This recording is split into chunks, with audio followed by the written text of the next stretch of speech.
Morning friends. तो आज है नेक्स्ट डे मॉर्निंग, मंडे का दिन था। तो हम लोग सुबह अराउंड 9:30 to 10 के अंदर ही हम लोग निकल रहे थे ससुराल के लिए।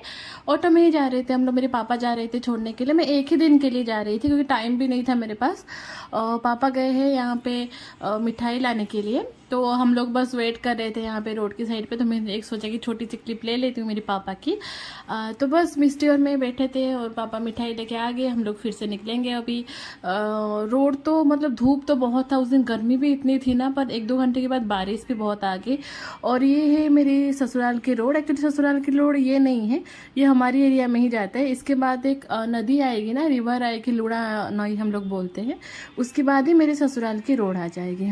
तो बस ये बहुत ग्रीनरी है, बहुत अच्छी आ रही थी। तो मैंने सोचा कि मैंने एक छोटी मोटी क्लिप ले लेती हूँ, इसको आप लोगों के साथ शेयर करूँगी। आप लोग भी देख लीजिए हमारे यहाँ की रोड कैसा रहता है।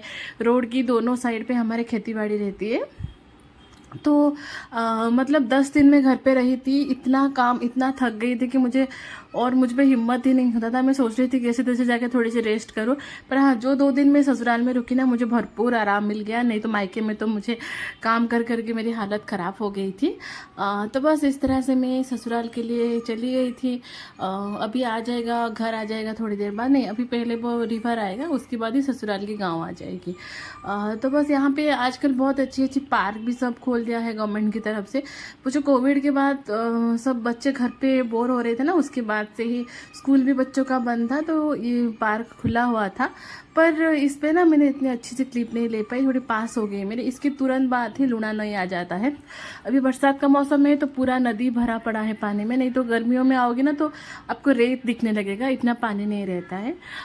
तो बस बहुत अच्छी लग रही थी, मिस्टी पे एंजॉय कर रही थी देख के। वो उसके लिए ये सब बहुत नया नया है। तो बस इसके बाद हमारे ससुराल की गाँव आ जाएगी, फिर ससुराल के घर आ जाएगी। फिर हम दोनों 2 दिन के लिए रुकेंगे। फिर मैं नेक्स्ट डे आफ्टरनून को ही मैं निकलने वाली थी भुवनेश्वर के लिए। उसके बाद जो नेक्स्ट डे थी, मतलब 27 को मेरी फ़्लाइट थी सुबह के 8 बजे की। और सुबह 6 बजे तक मुझे एयरपोर्ट पहुंचना था। स्ट्रेस भी बहुत था, जब पहुंच जाए तो एक टेंशन ख़त्म। जब तक ना पहुंचो तो बहुत सारा स्ट्रेस रहता है, क्योंकि बच्चे को लेके जाते हैं और मिस्टी की वजह से मैं थक भी बहुत जाती हूँ। वो एयरपोर्ट पर काफ़ी एंजॉय करती है, तो मुझे भागना बहुत पड़ती है उसके पीछे। और ये देखिए यहाँ पे गाय सब लोग छोड़ते हैं, यहाँ पे बांध के रखते हैं। गाय अपना जो भी खाना होता है खाते हैं। रोड साइड में नारियल की पानी वगैरह मिलती है, बहुत अच्छी। यहाँ से ही ससुराल की रोड चालू हो जाती है मेरी। तो बस उसके बाद आ गया ससुराल के गांव। पर गाइस थोड़ा सा इग्नोर करना, मेरी गला बहुत ख़राब है, इसलिए मैंने ये वाले ब्लॉग आज डाल लिया, नहीं तो मैं कल डाल देती। तो बस मिस्टी को भी एक अलग सी खुशी मिल जाती, क्योंकि उसकी दीदी है जो उसकी कज़िन सिस्टर, वो उसके साथ बहुत क्लोज है। क्योंकि वो यहाँ पे आई थी मेरे पास, 5 महीने रुक के गई है। तो मिस्टी उसके साथ ही ज़्यादातर फ्री रहती है, इसलिए उसको एक्साइटमेंट था कि वो लकी दीदी से मिलने वाली थी। तो लीजिए मेरा घर आ गया। अभी ये रहा मेरा ससुराल का घर और ये रहा मेरा ससुराल वाले लुक्स। तो बस इस तरह से मैं गई थी। देखिए मेरे बाल है ना पूरा पसीने से भीग गया है। तो ये रहा मेरा रूम। पीछे से मेरी बेड दिख रहा है आप लोगों को, जो कि दहेज में जो लेके जाते हैं हम लोग, मेरे घर की तरफ से मुझे मिला था। तो बस मेरे ही रूम में मंदिर को रखा गया है, क्योंकि मैं तो ज़्यादातर रुकती नहीं हूँ ना, तो इसलिए मेरे रूम में रख दी है। तो मैं आप लोगों के साथ मेरा फुल जो वीडियो क्लिप है मैं शेयर कर रही थी। और मिस्टी यहाँ पे, उसको तो छोटे बच्चे बहुत पसंद है। और ये रहा मिस्टी की कज़न सिस्टर, मेरा नीस, जिसके साथ मिस्टी बहुत क्लोज है। और देखिए बारिश कितनी तेज वाला बारिश स्टार्ट हो गई थी, मतलब बिजली के साथ ही बारिश हो रही थी। बहुत भयंकर बारिश थी उस दिन। 2-3 घंटे के बाद फिर से धूप खिल गई, नॉर्मल हो गया सब। अब देखिए हमारे यहाँ की बारिश। मैं तो 4th फ्लोर पे रहती हूँ, मैं बारिश को इतनी एंजॉय नहीं करती हूँ, पर मैं वही बैठे बैठे बारिश ही देख रही थी। इतनी मस्त बारिश थी कि चारों तरफ बस पानी पानी भर गया था। और शाम की टाइम हो गई थी, हम लोग मंदिर गए थे क्योंकि आरती चल रही थी। बस वहाँ पे दर्शन करके मैं आ गई। गाइस मैं ना ज़्यादातर वीडियो क्लिप नहीं ले पाई, क्योंकि ससुराल की गांव है तो हर जगह पे मैं भी कंफर्टेबल नहीं हो पाती हूँ। तो इसलिए मैंने अपनी जो नीज़ है, भतीजी है, उसको ही बोला था कि वो घर की थोड़ी सी बाहर की खेती बाड़ी की सबकी ले ले, तो उसने ले लिया था। ज़्यादा मैं नहीं ले पाई। और मेरी जो दादी सास है वो भी बीमार चल रहे हैं, एकदम से बेड रिडन हो गए हैं। तो एक्चुअली मैं उसी की वजह से गई थी, मतलब इसी चीज़ के लिए गई थी ताकि उनको थोड़ा सा मिल पाओ। तो इसलिए घर के अंदर भी ज़्यादातर सूट करना पॉसिबल नहीं हो पाता था, मेहमान आते जाते रहते थे।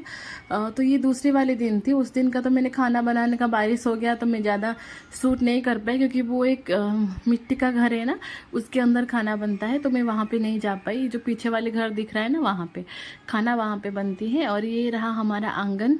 आंगन बहुत अच्छी लगती है, जब गर्मियों में मैं आती हूँ ना तो बारिश नहीं होती है तो बहुत अच्छी लगती है आंगन। तो यहाँ पे हम लोग बैठे रहते हैं, पानी वगैरह यहाँ रहता है, बच्चे खेलते हैं, सब कुछ यहीं पे होता है। गांव का घर है, टिपिकल गांव के घर जैसा ही है। मुझे ये चीज़ मेरी ससुराल की बहुत पसंद है। ज़्यादा दिखावा नहीं, ज़्यादा क्लीन नहीं, बस जैसा है वैसा है, वो लोग वैसे ही रहते हैं। एकदम टिपिकल जो गाँव के माहौल होता है ना, वैसा ही है। और ये है हमारी तुलसी माता की जो चौरा हम लोग बोलते हैं। तो बस इस तरह से मैंने छोटा मोटा सा क्लिप ले लिया। ये है हमारे गाय, ससुराल की जो गाय रखा है ना मेरी सासू माँ ने, ये वही है। और ये रहा भगवत कोठी हम लोग बोलते हैं। और ये जो मिट्टी का घर है ना, यहाँ पे खाना बनता है। तो बस वही तक ही मैंने शूट कर पाई थी। उसके बाद मैं निकल आई, मैं घर गई। घर पे मैं 1 घंटे रुकी, क्योंकि मुझे थोड़ा लगेज पैक करना था, उसको वेट करवाना था। करके मैं निकल गई भुवनेश्वर के लिए। शाम की टाइम थी। तो मैंने सोचा रोड आप लोगों के साथ शेयर कर लेती हूँ। ये जो रोड है, ये कटक केंद्रापड़ा का मेन रोड है, NH है ये।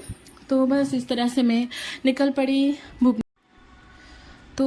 पड़ी हूँ भुवनेश्वर के लिए। और बीच में महानदी भी जो रिवर होता है ना, वो भी आता है, पर रात के टाइम था, मैंने ज़्यादा शूट नहीं कर पाई।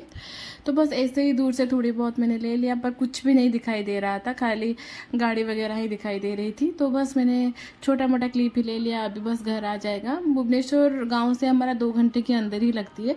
शाम की टाइम थी तो थोड़ा ज़्यादा लग गया, नहीं तो 2 घंटे के अंदर ही हम लोग पहुँच जाते हैं। तो बस इस तरह से अभी घर आ जाएगा और मैं चली जाऊंगी घर के लिए।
आज ही मैं ससुराल से आ गई थी। ससुराल से मैं आज भुवनेश्वर आ गई हूँ। यहाँ पे मेरी जो चाचा चाची है वो रहते हैं। हम लोग मैं कल सुबह की 8 बजे की फ़्लाइट में बड़ौदा जा रही हूँ। काफ़ी टाइम के बाद मैं आप लोगों से मिल रही हूँ। थोड़ी मेरी आवाज़ आप लोगों को कम सुनाई दे रही होंगी। मिष्टी इतनी थक गई थी कि वो सो गई है। थोड़ा सा मन भारी भारी सा है कि बस 10-12 दिन के लिए ही आई मैं। सब कुछ प्लानिंग में नहीं हो पाया था, तो बस ऐसे ही थोड़ा मन नहीं मानता है, क्योंकि इस बार मैं काफ़ी कम टाइम के लिए रुकी हूँ। तो फिर चलिए, फिर मैं आपसे कल ही मिलती हूँ, डायरेक्ट एयरपोर्ट पे मिलती हूँ, क्योंकि अभी मैं सो जाऊँगी। सुबह 5 बजे मुझे उठना है। तो फिर चलिए, मैं आपको कल एयरपोर्ट पे ही मिलती हूँ। Till then, bye bye and good night. So good morning friends. तो अभी हम लोग बस जस्ट घर से निकले हैं। 15 मिनट का ही लगा हमें टाइमिंग। 5:45 को हम लोग निकले थे, 6 बजे तक एयरपोर्ट पहुंच गए थे। तो बस इस तरह से घर से निकल रहे हैं। बीच में और एक रिवर आएगा। उड़ीसा में रिवर बहुत मिलता है आप लोगों को, इसका कुआखाई बोलते हैं। इस रोड के साथ बहुत अच्छी मेमोरी है मेरी। 5 साल तक मैं जॉब करती थी ना, इसी रोड पे मैं रोज़ ऑफिस जाया करती थी। तो सुबह के टाइम थी ना, तो उड़ीसा में ना दिन भी बहुत जल्दी हो जाती है। 5 o'clock तक तो सुबह होना चालू हो जाती है। तो बस इस तरह से सुबह भी हो गई थी। और तबीयत मेरा थोड़ी सी ख़राब चल रही थी, क्योंकि डाइजेशन का इशू हो गया मुझे। इधर से इधर, उधर से उधर भाग भाग के मैं आई हूँ।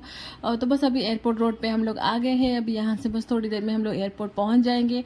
मेरे जो चाचा चाची है वो लोग हमें बाहर से ही छोड़ के चले गए थे, क्योंकि भुवनेश्वर में क्या, इंडिया में तो यही है कि एयरपोर्ट के अंदर किसी को भी परमिशन नहीं है। तो बस वो लोग हमें बाहर से छोड़ के आ गए। फिर मैंने गई मिस्टी को लेके, मुझे चेकिंग वगैरह करना था और लगेज भी ना मेरा पूरा 30 किलो तक ही हो गया था। अच्छा हुआ कि मैं कुछ सामान रख के आ गई थी। बस अभी वो सब कुछ हो गया है, बोर्डिंग के लिए हम लोग वेट कर रहे हैं मिस्टी और मैं बैठी थी यहाँ पे, दूर देख रही थी। सुबह 7:30 के आसपास टाइम थी, 7:50 को फ्लाइट थी मेरी, 8 o'clock नहीं थी, 7:50 तक तो टेकअप था। तो बस इस तरह से हम दोनों आ गए। अभी बैठे बैठे मिस्टी चिप्स खा रही थी, मेरी तबीयत बिगड़ रही थी, मैं बस यही सोच रही थी जैसे तैसे मिस्टी को लेके अच्छे से बस पहुंच जाऊं, क्योंकि डर भी लग रहा था। आज जिस दिन आई थी उस दिन भी बीमार चल रही थी, अब जा रही हूँ तब भी बीमार चल रही हूँ। तो और तो आधे रास्ते पे तो मुझे इतना तेज वाला हेडेक आ गया ना। अभी देखिए हम लोग बस पे बैठ गए हैं, बस पे बैठ के हम लोग फ्लाइट तक जा रहे हैं। तो बस मैं दूर से ही थोड़ा सा वो शूट कर रही थी, एरोडम फील की शूट कर रही थी। तो यहाँ पे लिखा हुआ था भुवनेश्वर एयरपोर्ट। बस इस तरह से हम दोनों आ गए। मिस्टी की मैंने 1-2-4 फ़ोटो उठा लिया, क्योंकि उसको पापा को चाहिए था, उन्होंने बोला था मिस्टी की फ़ोटो उठा के भेजना। तो मिस्टी तो बहुत एयरपोर्ट में ना मिस्टी बहुत ही ज़्यादा एंजॉय करती है। तो बस अभी हम दोनों फ्लाइट में बैठ गए हैं, अभी टेकअप का टाइम है। टेकअप के टाइम में ना मैं शूट तो करती थी, पर उस टाइम इतना हिलता है ना, मेरा हाथ हिल जाता था, तो बस इसलिए इतना क्लियरली मैं नहीं ले पा रही थी। एनीवे तो अभी हम लोग भुवनेश्वर को बाय करके जा रहे हैं, फिर पता नहीं कब आएंगे। 12 दिन थी, मतलब बहुत हेक्टिक शेड्यूल था, पर अच्छी लगी, सबसे मिलना जुलना भी हो गया। पर थोड़ा मन खराब था, हम घर चाहे कितने भी दिन रहे ना तो मन नहीं भरता है, क्योंकि हम लोग जहाँ पे रहते हैं ना वहाँ पे हमारे जान पहचान ना कोई होता है, ना कोई फैमिली होता है, किसी को देखने के लिए बस वेट करते रहो। तो बस इस तरह से मन खराब थी, तो कोई बात नहीं, फिर कभी आ जाऊंगी सबसे मिलने के लिए। तो बस इस तरह से टेकअप हो गया हम लोगों का। ऊपर भी मतलब ऊपर का नज़ारा भी बहुत अच्छी लग रही थी, मतलब जैसे क्लाउडी टाइप का था। तो हमारा जो कनेक्टिंग था ना फ्लाइट, ये मुंबई के लिए था। मुंबई में मुझे 3 घंटे रुकनी थी, उसके बाद मेरा बड़ोदरा था। मुंबई से बड़ोदरा तो 1 घंटे के अंदर ही पहुंच जाती है। और ये रहा जो एरोप्लेन व्यू होता है ना भुवनेश्वर का, तो मैं आप लोगों के साथ वही शेयर कर रही थी। हाँ, तो बस इस तरह से हमारा टेकअप हो चुकी थी। मिस्टी और मैं बैठे थे, मिस्टी बीच बीच में अपना चिप्स चॉकलेट यही सब खाती रहती थी। 10 बजे तक हम लोग पहुंच जाते हैं मुंबई में। तो बस 10 बजे से लेके 1:10 के आसपास मेरा फ्लाइट था बड़ोदरा के लिए। 2-2:30 बजे तक तो मैं पहुंच गई थी, पर मुझे थोड़ा लगेज कलेक्ट करने में टाइम लग गया, इसलिए मुझे लेट हो गया। घर पहुंचने में 3 बज गई थी मुझे, और हस्बैंड भी उस दिन ऑफिस गए थे, तो हम दोनों ने कैब अरेंज करके ही मैं घर आई थी, क्योंकि उनको छुट्टी नहीं था। तो बस अभी लैंडिंग टाइम थी मुंबई में। यहाँ पे पता नहीं क्या था, हिल्स वगैरह था, इतनी अच्छी लग रही थी ना, तो क्लाउड्स की वजह से मालूम ही नहीं चलती थी, पर मुझे लगता है कि ये हिल्स वगैरह ही है। तो बस क्या है पता नहीं, हिल्स माउंटेन जो भी हो, बस मुझे पता नहीं है, पर अच्छी लग रही थी। तो बस इस तरह से यहाँ पे लैंडिंग चल रही थी, तो इसलिए मेरा कैमरा फिर से हिल रही थी। बस मुंबई का जो नज़ारा होता है, मैं पहले भी एक बार कनेक्टिंग था मेरा मिस्टी जब 5 महीने की थी, बहुत अच्छी थी। उस दिन धूप थी ना, मुझे मुंबई सिटी तो मुझे बहुत अच्छी लगी, पर इस बार थोड़ा अंधेरा अंधेरा सा था, बारिश का मौसम था, तो इतनी क्लियरली कुछ विजिबल नहीं हो पाया। वाई तो भी बस जितना भी दिखा अच्छी लगी। और वो जो एक समंदर आता है ना, सी एक आती है, वो भी आता है, पर पता नहीं इस बार मैंने उसको कैप्चर नहीं कर पाया, पर मैंने देखा था, पर शायद मैं वीडियो तो बना रही थी, शायद मैंने स्विच ऑन नहीं किया था। एनीवे बस हो गया, ये रहा मुंबई का नज़ारा। एयरपोर्ट भी मुंबई का बहुत बड़ा था, मिस्टर ने तो मुझे पूरा थका दिया था मुझे वहाँ पे। बस लैंडिंग चल रही थी, उसके बाद मुझे 3 घंटे मुंबई में रुकना था, उसके बाद मुझे बड़ोदरा के लिए जाना है। तो बस आप लोग बने रहिए मेरे साथ।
पहुंचते ही मैं ज़ोर शोर से भूख लगी थी, तो मैंने सोचा हम लोग बड़ा पाव खा लेते हैं एयरपोर्ट के अंदर। पर पता है एक बड़ा पाव को था 150 रुपया, तो हम दोनों ने खा लिया। तो बस उसके बाद हम लोग घूम फिर के एयरपोर्ट के अंदर थोड़ी सी मैं शूट कर रही थी, मिस्टी को लेके फ़ोटो वोटो खींच रही थी। एयरपोर्ट तो बहुत ही सुंदर है, मतलब ये तो नीचे का सेक्शन है। अचानक से हमारा जो गेट चेंज हो गया ना, हमें ऊपर जाना पड़ा था। वहाँ पे तो मॉल वगैरह भी बहुत सारे थे। तो बस इस तरह से मैं मिस्टी को दिखा रही थी सब कुछ, ताकि क्योंकि हमारा तो मुंबई कनेक्टिंग रहती है, क्योंकि बड़ोदरा से एकदम से पास है, हर जगह हमारा थोड़ा बहुत एयरपोर्ट घूमना हो जाता है। बट एनीवे ये देखिए मुंबई एयरपोर्ट में पता नहीं ये क्या था, पर बहुत खूबसूरत थी। मैंने बहुत सारी फ़ोटो भी क्लिक की थी मिस्टी की। इस तरह से हमने पूरा एयरपोर्ट घूम लिया हम दोनों ने। पर एक बात बोलूँ, इसके बाद ना मैंने कोई भी शूट नहीं कर पाई, क्योंकि मुझे इतना तेज़ हेडेक चालू हो गया ना। मैं जब एयरपोर्ट भी बड़ोदरा एयरपोर्ट पे पहुंची ना, मुझे एक एक पल भी निकालना मुश्किल हो रहा था। मैं बस वेट करती रही कि कब आएगा मेरा लगेज और मैं चली जाऊँ। मुझे कैब बुक करने के लिए भी हिम्मत नहीं हो रही थी। मैं वहीं से जो ऑटो वगैरह मिलता है ना, उसी से मैं आ गई। एयरपोर्ट के एकदम नज़दीक ही है हमारा घर, 10 से 12 मिनट के अंदर ही लगा मुझे, और उसने 250 रुपया ले लिया मुझसे। पर मैं भी कुछ नहीं कर पाती, क्योंकि मुझे बहुत थकान हो गई थी, मुझे हेडेक भी बहुत थी। तो मैंने सोचा, और हस्बैंड आते तो हम लोग गाड़ी से चले जाते, पर पॉसिबल नहीं था, तो इसलिए मुझे जो मिला बस मैं आ गई वहाँ से। उसके बाद तो मैंने कोई शूट भी नहीं की थी, बस यहीं पे ही मैं अपना वीडियो को एंड करूँगी। आप लोग बस बाकी के जो भी आप लोग देखते रहिए, और जो भी मेरे चैनल पे नए आए हो मेरे चैनल को ज़रूर सब्सक्राइब करके जाना। और हम लोग ऊपर आ गए थे, मिस्टी ऊपर आके देख रही थी सब बहुत मस्त लग रही थी। मतलब मुंबई एयरपोर्ट तो बहुत बड़ी है ना, यहाँ पे तो हर 2-3 मिनट में एक फ्लाइट आके आती रहती है। तो मिस्टी को बहुत एंजॉय मिला, और मिस्टी ने मुझे बहुत भगा दिया वहाँ पे। मैं बस उसके पीछे भागती रही, वो कहाँ चली जाती थी पता नहीं, और फिर खुद ही जब मैं उसको नहीं मिलती तो रोने लगती थी। तो बस इस तरह से मैं उसको, और वो वहाँ पे देख रही थी, और उसने आके बोला मम्मा इसके पीछे ना बाथरूम है, वॉशरूम है उसके पीछे। तो मैंने बोला तेरा क्या मैं यहाँ पे। तो बस इस तरह से माँ बेटी एंजॉय करके आ गई। फिर उसके बाद जो था मेरे लिए भयंकर वाला हेडेक। तो बस उसके बाद हम लोग अभी चले जाएंगे फ्लाइट के अंदर। मिलूंगी बहुत ही जल्द एक बहुत ही अच्छी ब्लॉग के साथ आप लोगों के साथ। उड़ीसा से मैं जो भी कुछ लाई हूँ नेक्स्ट वाले ब्लॉग में मैं आप लोगों के साथ रोज शेयर। चलो आगे bye and subscribe. Bye friends.